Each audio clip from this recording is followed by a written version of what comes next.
The drumbeat of war between the U.S. and Iran seems to have quieted for now after indirect talks in Oman last weekend between the two sides. But the threat remains. Tomorrow, Israeli Prime Minister Benjamin Netanyahu will visit the White House. The U.S. joined Israel's attacks on Iran last June. Now for a rare view from Iran and its perspective. Special correspondent Reza Saya sat down this morning in Tehran with Ismail Baghai, a member of Iran's negotiating team and the spokesperson for Iran's foreign ministry. Mr. Baghai, first of all, thank you for your time. Up until a week ago, there was reports that war was imminent. Mr. Donald Trump, the U.S. president, hyping his forces, saying war is on the table. How much do you worry? For one thing, I think no human person of common sense welcomes war. No one wants war. And for the past 5 decades, for the past 47 years, we have been facing these threats, which are, of course, unlawful, unwarranted, unjustified. Do you worry? Do you think it's becoming more of a possibility?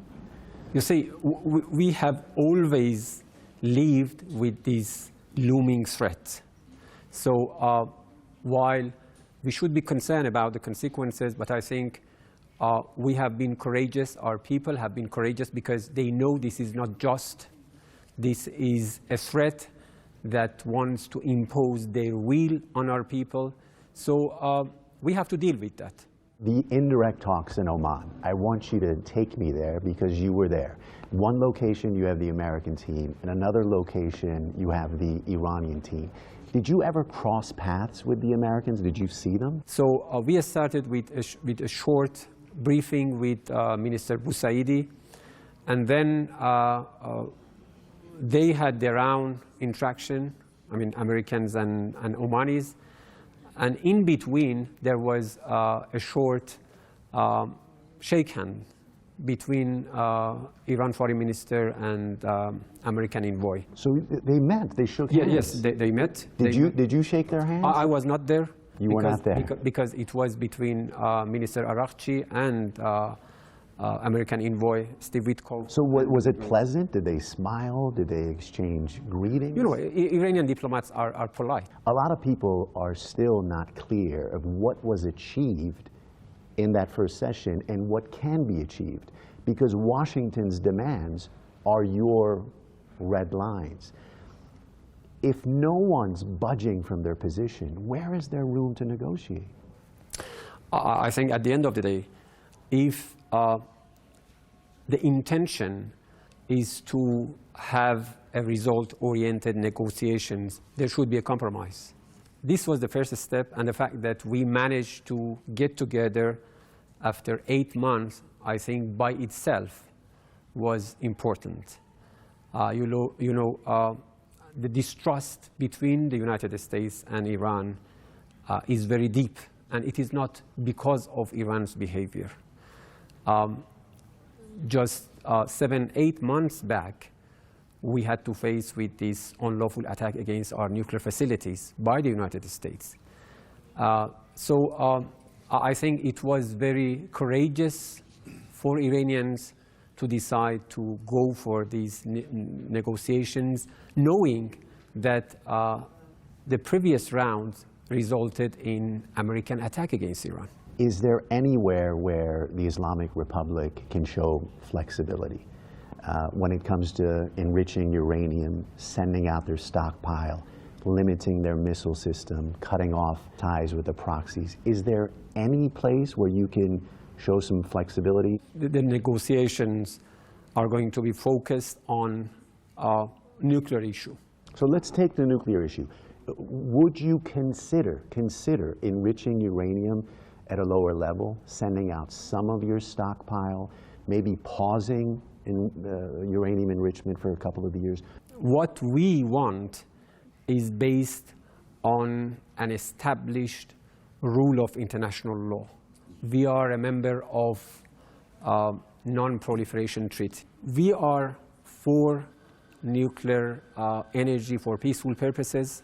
We have said many times that it is part of our established doctrine that nuclear weapon has no place in our defense doctrine. The hype has been produced by Israel that for the past 4 decades they are claiming that Iran is at the verge of producing nuclear weapons. That's a big lie.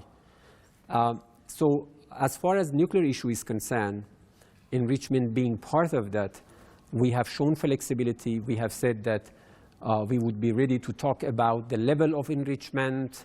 So you are willing to consider talking about the level at this point? Of course. We have said many times that we would be ready to talk about the level of enrichment, about the stockpile. But the important thing is that our right, which is recognized under an international treaty, should be respected. Tensions between Washington and Tehran escalated, and it coincided with the recent protests and the crackdown. It's Iran's position that there were foreign elements in these protests. Some of them were armed. Video also shows that security forces were firing at protesters. How seriously do you take this matter, and how seriously is the Islamic Republic working to hold anyone accountable that killed innocent people? Every single life matters. They are Iranians, and we regard that as a very, very unfortunate situation. Peaceful assemblies, peaceful protests is something that we respect. But what happened after 10 or 12 days, from 8 to 10 January, was completely different. The gunmen mushroomed in many cities across the country. They were armed, they used handguns, and they started killing our security forces. It is not a matter of secrecy. Israeli officials, they have said that Israeli Mossad-affiliated agents are in the streets. They are with the protesters. You see, they have been claiming 100,000 protesters being killed. They are all lies. What can you do to verify the death toll? They have done it. The President's office issued a statement with the names and national code number of all those who have been killed. What is the Islamic Republic doing to investigate their own security forces, to hold their own security forces accountable and be transparent with that investigation? We have mechanisms, we have established mechanisms. Security forces, those who were involved in any unlawful shooting, we hold trials for them. What makes you hopeful that Iran will overcome this very difficult time and the negotiations will be successful? What keeps you hopeful? Many things. Like what? We are coming from a very rich civilization, and we have experienced many problems across centuries. We have no other choice other than overcoming these crises as well. And that was Reza Sayah reporting from Tehran.